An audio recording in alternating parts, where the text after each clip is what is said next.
Fiadanana ho antsika rehetra izay manaraka an'ity chaîne YouTube Kristiana Vety fa indray andro any afaka mizara aminao ato anatin'ity chaîne ity dia iveriko hoe fotoana ifantendren'i Jesosy zao fa antsika mifampahery indray. Mialatsiny fa maro be antsika nanontany hoe elaela tsy nisy fizarana araka nefa lazaiko foana hoe somary mavesabesatra kely ny adidy aman'andraikitra ihany soroana, eo ny fitaizana samirery eo ihany koa ny asa fivelomana dia somary epidraritra kely tatoato izay dia nisy somary faharirahana kely ara-batana ihany koa dia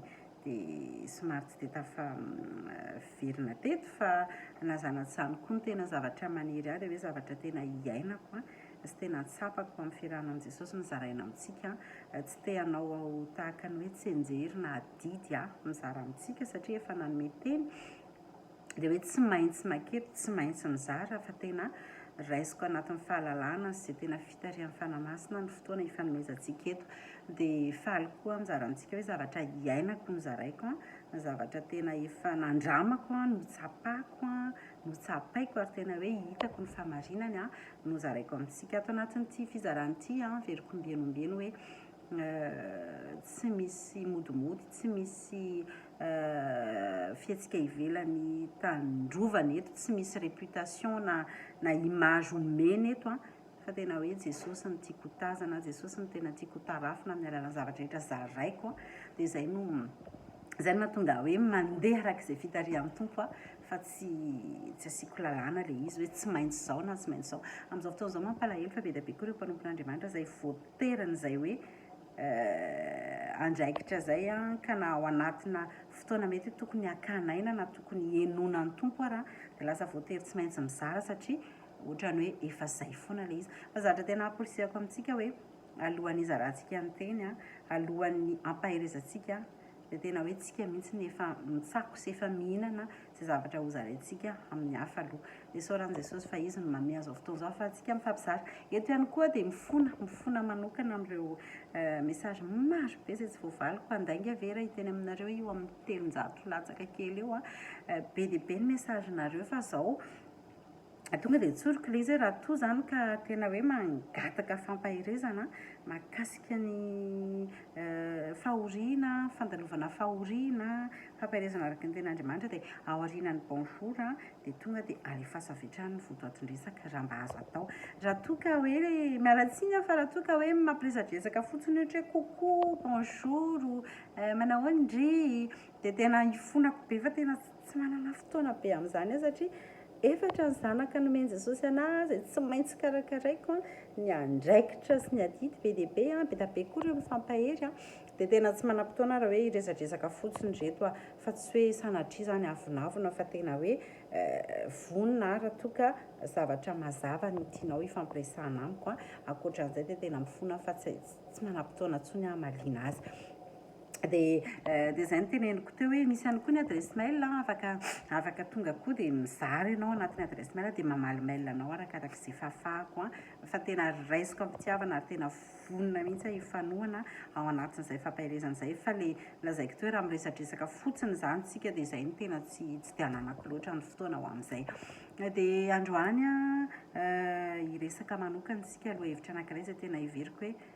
zava-dehibe ho antsika izay nandalo fahoriana satria anisan'ny miteraka blocage amin'ny fandrosoantsika miaraka amin'i Jesosy sy amin'ny fandrosoantsika amin'ny fiainana vaovao indray izay homanin'i Jesosy ity resaka anankiray ity. Asintsika lohateny toa mahazatra izy dia izao no lohateny hoe aza misaina ny lasa. Dia izay verset ao an-tsainao izay mihitsy no resahantsika satria fantatro fa hainao tsara ity verset ity Ésaïe 43:18. Ifonako raha toa ka hoe mety manafotoana anao fa teny frantsay no manavanana kokoa ahafahako mandray sy mizara azy dia ho ataontsika amin'izay ilay izy. Manasa anao anefa haka ny beboly amin'ny teny malagasy izay misy ihany koa eto dia afaka irahantsika mampiasa ihany izy fa izay aloha izany hamakiko azy Ésaïe 43:18. Izao no voalazan'ny ten'Andriamanitra. Ne pensez plus aux premiers événements, ne cherchez plus à comprendre ce qui est ancien. Je vais faire une chose nouvelle qui est déjà en germe. Amen. Aza misaina lasa na mihevitra ny taloha indro efa nao zava-baovao. Ten'Andriamanitra tena haintsika tsara tsy izoviana amintsika intsony. manina mono io tenandriamanitra omeny antompo antsika androany satria araka lazaiko teo hoe matetika blocage be ho antsika ny fieritreretana ny lasa rehefa mandalo fahoriantsika dia tena sarotra be ho antsika ny manadino tahaka ny hoe amin'iny fotoana andehanan'ilay olo-titsika iny mihitsy no manomboka mitamberina ao amintsika daholo ny fotoana mamy rehetra ny rana ary mety hoe misy fotoana tsy mamy ihany koa mety hoe misy adiady fahatsiarovana samihafa dia iny tena anisan'ny mandratra sy tena mahatonga antsika malahelo be anatin'ny fotoana maro androany tenandriamanitra dia miteny amintsika manome baiko hoe aza ne pensez plus aza zany hoe misy ny zavatra tena entan'andriamanitra hoe izy ny manao azy ny toy ihany io sady izy hoe indro za anao zava-baovao izy tsy miteny hoe aza manao an'izao fa enao manaova ihany zavatra vaovao fa ozy izy hoe enao aza misaina lasa fa za izy Andriamanitra miteny hoe za anao zava-baovao rehefa nilazaiko teo rehefa misy fahoriantsika rehefa mandalo fahoriantsika dia tena mazana be mieritreritra ny passé rehetrarehetra ary tena ohatrany hoe mandeha ho azy antsika tsaroantsika daholo ny fotoana raha vadintsika ny lasa dia tsaroantsika ny fotoana nanaovantsika mariage tsaroantsika ny fotoana nanaovana tsy fantatro zavatra mety hoe fotoana sarobidy rehetra ny rana dia tadiditsika manana calendrier koa moa tsika dia tena tadiditsika foana hoe zao dia isaky ny événement anankiray dia tena maratra ny fotsika maratra tsika dia mitomany tsika dia taraiky eo tsika raha renitsika dia tadiditsika hoe ohatran'izao tamin'ny voantsaika tao amboaka ilay zaza dia ohatran'izao tamin'izy 5 volana dia ratsinan'izao dia avy eo za niteraka dia narary be za tamin'ny jazanazy dia niteraka izy dia natao tsy haiko natolotra izy natao an'izao izy natao didipoitra izy tena hoe tsaroantsika daholo ireny événement tenandriamanitra koa moa izay mihitsy ilay izy tsaroantsika daholo ireny vanim-potoana rehetra izay nisy maminy tamin'ny fiarahantsika ireny dia tena mankarary antsika ireny dia ao anatin'izay moa nefa lazaiko foana hoe za manokana za tsy manameloka velively ny psikôlôjia amin'ny endriny isan-karazany izay mety hoe manampy ny karazan'olona samihafa ao anatin'ny fandalovana fahoriana za manokana manana an'i Jesosy atao anatiko nomeny ny fanamasina hitondra fampiononana sy anazava sy ampianatra dia veriko hoe ampy ny fananana an'i Jesosy sy ny fanamasina hitondra amakivaky an'izay fandalovana ny deuil izay noho izany ny baiboly dia ten'Andriamanitra dia ireo no zaraiko aminao ao anatin'ny psikôlôjia matetika dia be dia be ny zavatra atao hoe avoay daholo ny fahatsiarovana rehetrarehetra atoboka amin'izay inavy ny fahatsiarovana tsaronao zao atao avelako an'izay fa ny ten'Andriamanitra dia izao ny teny androany hoe aza misaina lasa na mieritreritra ny taloha tsika akory tsy hoe olona materitreritra na hoe olona amnezika ka hoe ho adino anatin'ny raim-pimaso daholo adino daholo maty ny zanany dia adino fa za miteny aminao fa zanaka maty efapolo taona aty aoriana ke mbola misy marary mbola misy matsiaro hoe ahoana moa no anadinonao ny zazana loko ny kibonao ahoana ny anadinonao ny ataoko hoe vady andefimandrinao tanatin'ny taona maro kanefa ny ten'Andriamanitra miteny hoe aza misaina ny lasa tsy hoe fanadinoana tsy fitiavana akory fa hoentina manampy anao dia izay no mahatonga ten'Andriamanitra hiteny an'izay hoe aza misaina ny lasa misy taontsika rehefa irery tsika koa aloha dia irery matetika izay dia entiko ampahirezana anao ao anatin'ny adidy za manokana efatra ny zanako araka efa nilazaiko teo be da be ny zavatra atrehako samirery ny fitaizana ny famelomana ny fitadiavam-bola ny fiatrehana ny tokantrano ny fitaizana amin'ny lafiny isan-karazany ara-panahy ara-batana ara-tsaina satria ny zaza dia misy vatana saina ihany koa fa tsy fanahy fotsiny ny zavatra rehetra takiana ireo zaza ireo ny zavatra takiany ny tokantrano izay raha ny nanaovan'Andriamanitra azy dia misy lahy sy vavy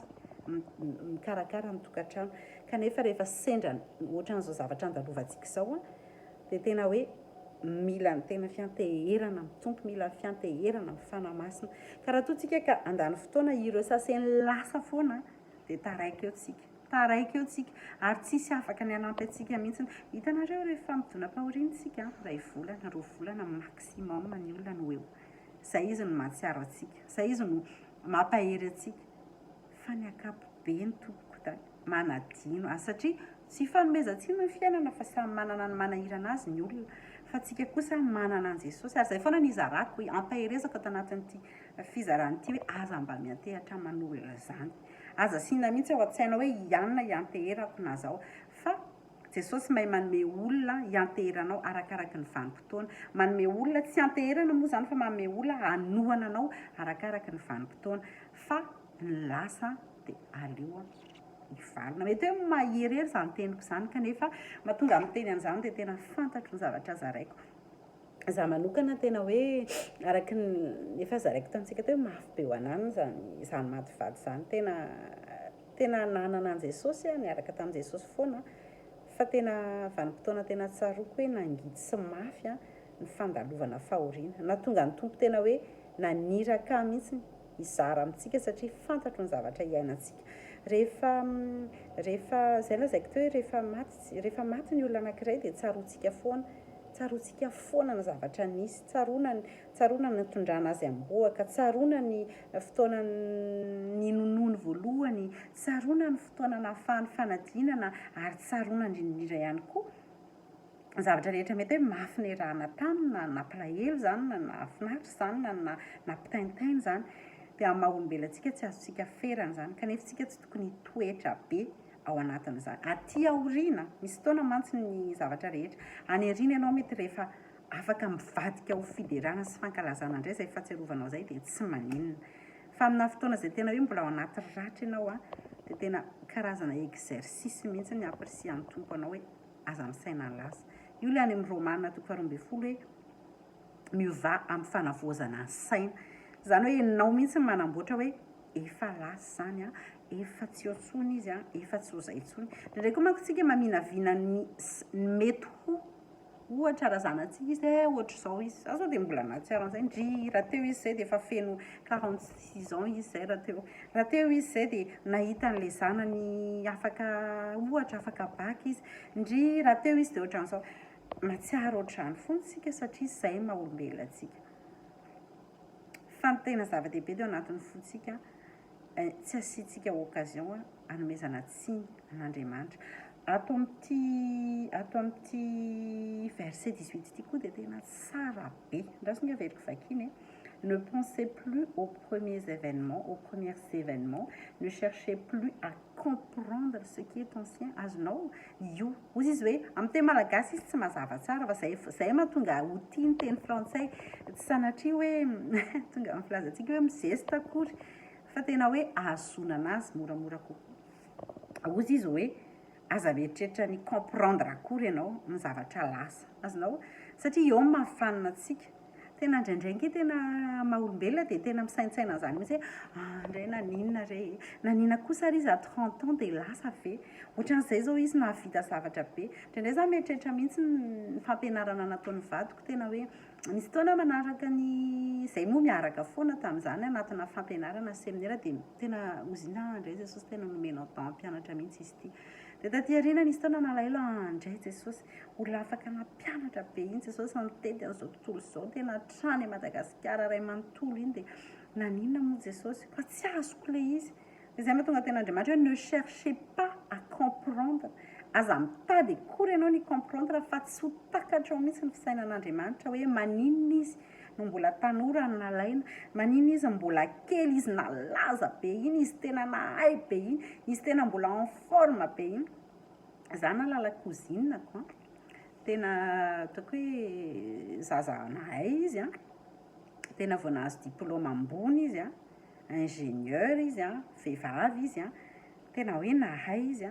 no lasa tampoka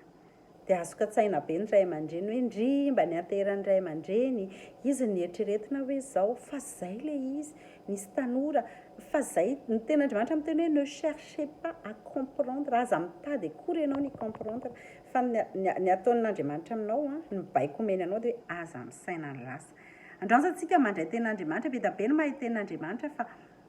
tsy izay ny zavatra tadiavintsika fa ny ampiarantsika ny andraisantsika teny na anankiray monja araka nefa hitondra fanovana ny fiainantsika andrany izy miteny hoe aza misaina andaontsika hianatra fotsiny hoe tsy saintsika tsy saina ny lasantsika tsy taditsika comprendre ny lasa fa za ozy manao zava-baovao eo koa tena zavatra révélation be ny toy an'io matetika isika mieritreritra hoe aza misaina ny lasa fa ndana manao zava-baovao dia izay ny ataontsika rehetrarehetra maty vady, tsika rehetrarehetra mety hoe maty zanaka, tsika mety maty ray aman-dreny, lasitsika manao zava-baovao an'ny tenantsika, tsika ihany mamorona zava-baovao. Ny ten'Andriamanitra tsy izay mihitsiny. Za tamin'ny fiainako tena zavatra tsapako dia izao, tena ny tompo nanao zava-baovao anahy. Tsy araky ny fieritreretan'ny olona indraindray mieritreritra hoe ianao no namorona zava-baovao anao, fa tsy izay, fa ny tompo no manokatra lalana, ny tompo no manome zava-baovao anao. Tena mahafinaritra be ten'Andriamanitra, manome toko be io, manome fanantenana io, na iza olona tianao, na alain'i Jesosy ho any aminy, na alainy tena hoe tapitra ny fotoana ny iainany tetỳ tany, dia matoki fa ny tompo no manohy ny fiainanao. Izy ny mpamorona, izy ny nanoratra ny tantaram-piainanao. Tsy hoe olona nindramina izy dia fanina izy avy hoe tsy hitako intsony ny hanohizana ny tantarany liana raha tena tapitra. Izay moa ny vazovazona izy, fa iny hoe manana scénario be da be io Jesosy io, dia avelao izy ho hitohy ho scénariste ny fiainanao, fa hainy mandamina an'io. Izay le ten'Andriamanitra teo hoe je vais faire une chose nouvelle qui est déjà en germe. Tena mahafinaritra izany hoe je vais, izaho izy anao. Azonao ve izany? Ianao indraindray mieritreritra hoe potika mihitsy le fiainako, rava mihitsy le fiainako, tena ny zavatra ny anteheranay, mivady ny projet anay. Za zao dia tena miteny an'izany satria amin'ny maha-olombelona tena be da be ny projet. Betsaka nanantena hoe hiaraka, za tena nanantena mihitsy hoe hiara-miantotra izay mivady dia hiaraka hanompo ny tompo, dia tena izy ara tamin'izany miteny an'ny zanany hoe rehefa miteraka indri dia tena haiko ny zanak'indri any am-pianarana, dia be da be ny zavatra ny eritreretina hoe hitranga. Kanefa tsy izay ny zavatra nisy, fa hafa ny lalan'ny tompo. Dia satria ve nijanontsika, nijanona ve izy dia tsika ve ho sahirana ve tompo hanohy ny fiainantsika? Tsia, afaka manao zavatra vaovao amin'ny fiainantsika foana Jesosy, fa aleo izy hanao zava-baovao amin'ny fiainantsika, omeo fahafahana izy hanao zava-baovao amin'ny fiainantsika. Izy ihany nanao an'izany. Indraindray tsika rehefa ohatra hoe anatina alahelo, anatina solitude, dia mamorona zava-baovao araka ilay teneniko teo. Tsika ihany se fabriquer zavatra, afalifaly antsika, apetipety antsika. Fa tena rehefa tena miantehatra amin'ny Jesosy ianao, dia izy ny manokatra lalana, izy manao zava-baovao dia manoro anao. Rehefa manomboka mianatra ianao, mambanjana ny eny aloha, fa tsy mierikerika foana mijery ny eny aoriana. Ny zavatra tena mampalahelo anatin'ny fisaintsainana ny lasa, tsy dia taheny eto moa, fa rehefa misaintsaina ny lasa tsika matetika dia misy fanomezan-tsiny ao anatin'ny fotsika ao. Tsika olombelona. Tena rehefa misaintsaina ny lasa tsika dia mety indray takizay ohatr'izao, raha mba ohatr'izao mantsy. Naninona raha tsy ohatran'izao? Raha mba teo izao dia ohatran'izao. Misy an'izay foana ao. Izay mahatonga ny ten'Andriamanitra ferme fotsiny hoe aza misaina ny lasa fotsiny. Za taloha tamin'ny vadiko vao lasa, tena be da be ny zavatra tsy tiako. Tena za raha hatramin'izao mety hoe mbola vao manomboka miverina mianatra tia sakafo, tia mahandro sakafo. Za taloha tia mahandro sakafo. Tamin'ny fotoana izay nalasana ny vadiko, tena tsy teherika manao sakafo izany intsony mihitsy. Tena taloha ohatra ny hoe ho anazy nanaovako sakafo, ohatra hoe tia steak izy dia atao mantamanta dia lasa tsy teherika. Tia aubergine izy dia lasa tsy tia aubergine. Mandeha eny an-dalana dia tena tamin'izany tena eritreretiko hoe maizina mihitsy ny tany aman-danitra, voankazo raha tsy tiako daholo ny zavatra rehetra hitako satria mampatsiahy ahy. Fa rehefa mandeha ny fotoana mitondra fanasitranana ny tompo, dia za kory tsy handray aubergine mihitsy hoe hitsinana steak tsony mihitsy mandrakizay. Fa rehefa mandeha ny fotoana dia manasitrana ny tompo, dia na mahita steak raha dia efa zavatra hafa indray. Efa tena avozin'ny tompo ny fisainako hoe ndry efa any aminao izy efa mitsahatra izy, efa tsy steak tsony ny anazy fa efa zavatra hafa, fa za mbola manohy eto dia tsy saina foana ny lasa hijereko zavatra ratsy. Zavatra afaka atao dia misaina ny lasa ianao fa mitondra fiderana ao am-ponao izany. Kanefa amina période-na deuil, karaha étape-na deuil, dia za resy lahatra hoe mbola io aloha ety am-piandohana. Satria io fisaintsainana io tena mitondra zavatra be da be ao anatin'ny fotsika. Dia misy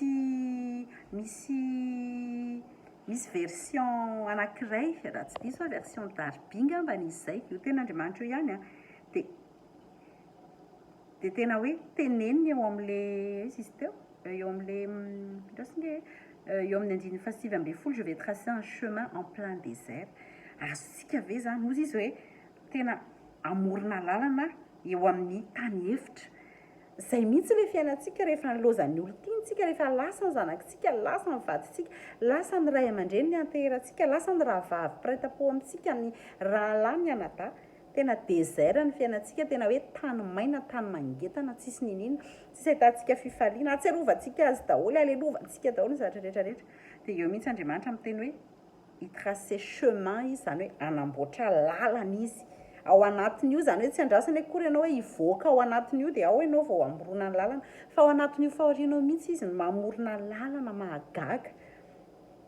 Tena hoe mahafinaritra ke zany ohatra ny hoe any amin'ny désert zany, ianao raha efa mandeha désert, za aloha mbola tsy mandeha désert zany a, fa mijery film dia mahita hoe ohatra ny ahoana ny désert dia tena tora-pasika be mangenieny be, tena tsy hitanao tsy ametrahana tongotra, mandeha ny plage tamin'ny folo pointy ary ianao a, reraka ny tongotrao,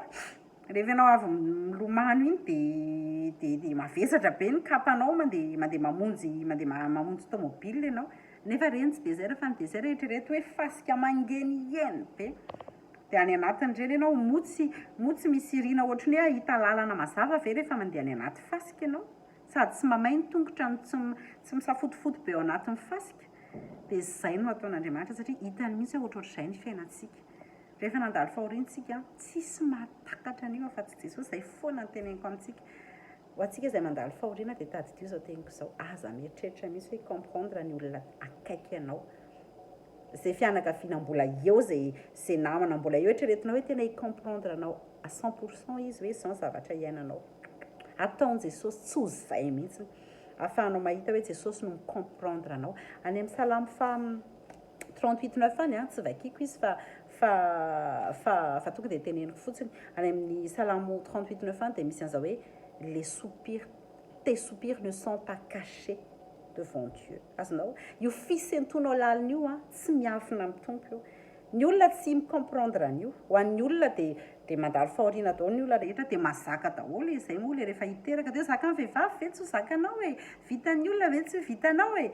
Fa ianao mahalala hoe inona zavatra iainanao, inona fahatsiarovana edinao isan'andro, inona ngidy hoentinao isan'andro. Ianao konefa tsy afaka hitaraina sitomany amin'olona eo, fa ianao tsy maintsy mitraka, ianao tsy maintsy mibanjina ny any anoloana ianao. Dia izay mahatonga ana miteny hoe matokiva Jesosy manokatra lalana ho anao. Manokatra lalana ho anao izy ho anaty désert. Ao mihitsy n'izao fiainanao tena tsy hitanao izay ale, za lazaiko anao elabe aho za tsy nizara tamin'ny mampatra, tsy mora ange ny fiainako e, tsy mora ange ny zavatra atrehako isan'andro e, tsy mora satria be da be ny adidy, be da be ny zavatra tsy maintsy atrehana. Vehivavy ianao rehefa simba ny tomobile dia tsy maintsy manamboatra tomobile ianao, rehefa sendra panne ianao dia mihetsika ianao manamboatra azy. Ny zavatra tsy mety ny électroménager ato an-trano a, hoaiza moa ianao, mety hoe misy fotoana ianao tsy afaka maka dépanneur, misy problème ny tuyauterie, tsy afaka miantso plombier ianao, fa dia ianao no manao an'izany. Fa zavatra hitako hoe Jesosy misy fotoana misy zavatra tsy vitanao a, manokatra lalana mahagaga izy, maniraka olona izy. Za zao misy fotoana tena simba ny frigo, tsy nandeha io frigo io, tena niteraka rano be, nefa zany farak'izay ilaina ny frigo. Dia tena mifeno rano be, dia tsy afaka niantso plombier, tsy afaka niantso dépanneur zany, misy ohatr'izany anamboatra anazy. Dia tena hitako foana ilay izy, dia izy io Jesosy tsy haiko manao an'io, ahoana io, dia sokafako dia mitsonika daholo ny sakafo, misy fotoana io Jesosy tsy mety io. Angambany ataoko hoe 2 semaines dia napetrako tamin'ny tompo fotsiny, ohatrany hoe comme par miracle,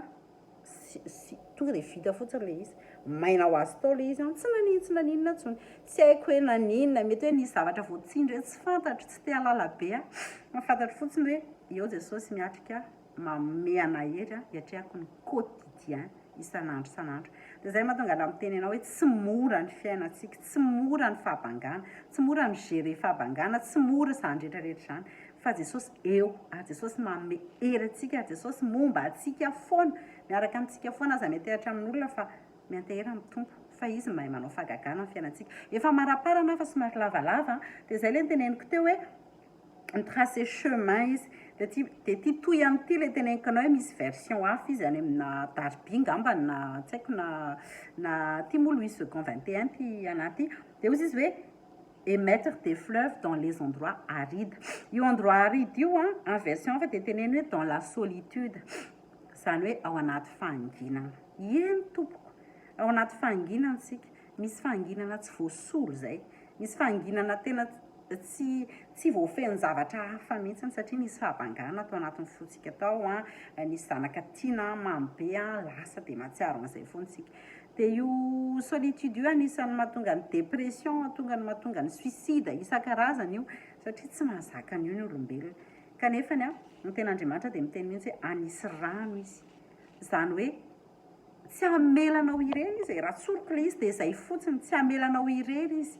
za tsy mahafantatra hoe ahoana ny fomba ataony raha zanaka nibanga teo aminao tsy hamelanao irery izy raha vady nibanga teo aminao tsy hamelanao irery izy raha ray aman-dreny tsy hamelanao irery za fijotran'ny vavolombelona ho antsika mety efa niteneniko ihany izay za mbola kely dia za mipetraka tamin'ny dadabeako sy bebeako dia mbola kely dia mbola kelikely ataoko hoe tsy haiko 15 ans ve za sa 14 ans dia nalain'i Jesosy ny bebeako izay nitarika ny favaka be tamin'ny fifazana moa izy tamin'izany fotoana izany dia anisan'ny fotoana mafy be ho anahy iny dia avy eo za tsy nipetraka tamin'ny reniko tamin'ny raiko sy ny reniko tsy nipetraka tany amin'izareo fa nisy fotoana efa taty aoriana lehibe be vao tena hoe nifandray be akaiky tamin'ny reniko dia nanomboka tia be anahy sy nalalan'izany hoe fitiavan-dreny izany tsy haiko ngamba 9 taona teo izay no tena hoe nifandray be dia tamin'ny fotoana bevokan'ilay zanako voalohany tena hoe tanatina fankatiavana be izay mianaka tamin'izay izy nalain'i Jesosy indray koa dia maty mbola maty tao hoe mbola tanora koa izany mamako no nalain'i Jesosy avy eo indray ilay dadabeako nitaizana azy izay tena olona tena tiako indrindra tamin'izany fotoana izany mihitsy izy teto an-tany tena hoe ankoatra ny vadiko dia nalain'i Jesosy koa izy dia lasa koa izy dia tamin'ny 2021 moa nalain'i Jesosy ny vadiko any aminazy dia misy taona izany mieritreritra hoe tena nalain'ny tompo daholo fa za mahafantatra hoe tsara ny zavatra ataony marary be da be ny fahatsiarovana fa hatramin'ny reniko sy ny raibeko dia tena io ten'Andriamanitra hoe za misaina lasa io anisany tena niainako sy nanampy ary tamin'ny fahalasana vadiko dia tena mbola mianatra za tsy miteny hoe tsy misaina tsony mihitsy fa tena mianatra n'izay ten'Andriamanitra izay mba hahafahako mandroso mba hahafahako tena hoe manana fanantenana hatrany dia faranako ilay izy ny zavatra tiako zaraina aminao dia izao zavatra niraisiko izy ity nianarako tamin'ilay zanako vavy kely faravavy zahay rehefa hariva isan-kariva izay tsy mianaka dia manao culte kely fiaraha-mivavaka dia izy io hoe zanay ho atao foana ninina zavatra misy na reraka na misy marary na taratara kely na ohatran'izany dia ataonay foana dia amin'ny mahazazazaza moa indraindray mety hoe kamo izy indraindray izy bely fa ilay zanako faravavy tena nafinaritra anahy tato ato izay tamin'izy mivavaka taloha dia merci foana ny azy mivavaka ninina dia merci Jésus pour la joie dia misy taona moa izay raha ny fanany any aminazy hoe ndrirera mbola mahita joie izy moa ilay zokony tamin'izany satria tamin'izany tsy atao anaty fahoriana be malahelo dia izy rehefa mivavaka nefa dia izay foana merci Jésus pour la joie dia gahaka izay dia saka mivavaka izy dia merci foana izy zany tsy mangataka izy rehefa mivavaka fa merci dia somary gaga za moa tsy nampianatra be anay izy fa izay foana teneniko azy rehefa miresaka amin'ny Jesosy nareo dia miresa ohatra miresaka amin'ny mamo dia miresa tsotra fotsiny izay tianareo resahana dia io zanako vavikely io tena miresaka be amin'ny Jesosy izy rehefa miresaka dia tena hoe ohatran'izay dia tena mialatsiny fa somary tapaka kely dia tena hoe rasikely eo ihantsika rehetra fa somary midesaritra kely ny telefonako izany dia tsy tiako tapaka izy ity fa manjary tsy mety fa efa ho vita ilay fampianarana dia rehefa mivavaka io zanaka io araka lazaiko teo dia izay foana ny ataony dia nianatra tamin'ny tompo hoe ny fiarahana amin'ny Jesosy dia izay fisaorana izay reconnaissance tena hoe izay anisan'ny tena ankasitrahan'ny fon'ny tompo dia nisy taona anankiray vao aingana gaga fa noho ny efa mivavaka izy nisy taona izy aloha nangataka misy zavatra iriny amin'ny Jesosy dia teneniny dia novainy mivavaka tato ato izy dia izao indray nivavany hoe j'espère que ninina zany dia zao izy tsy mangataka hoe Jésus je voudrais zao na hoe izy monteny frantsay vavaka tsy miteny izy hoe zao Jesosy ny angatahako fa ozy izy hoe j'espère qu'on travaillera demain bien. J'espère que demain il fera beau. J'espère que azonao ve tena hoe feno fanantenana zany dia zavatra ianarako mety zavatra tsotra kely ny zaraiko aminao fa araka lazaiko foana hoe pratika ampiainana tena hoe lasa fanantenana nanomboka tamina fisaorana io zazy io dia zao izy misy zavatra tena andrandrainy be amin'ny Jesosy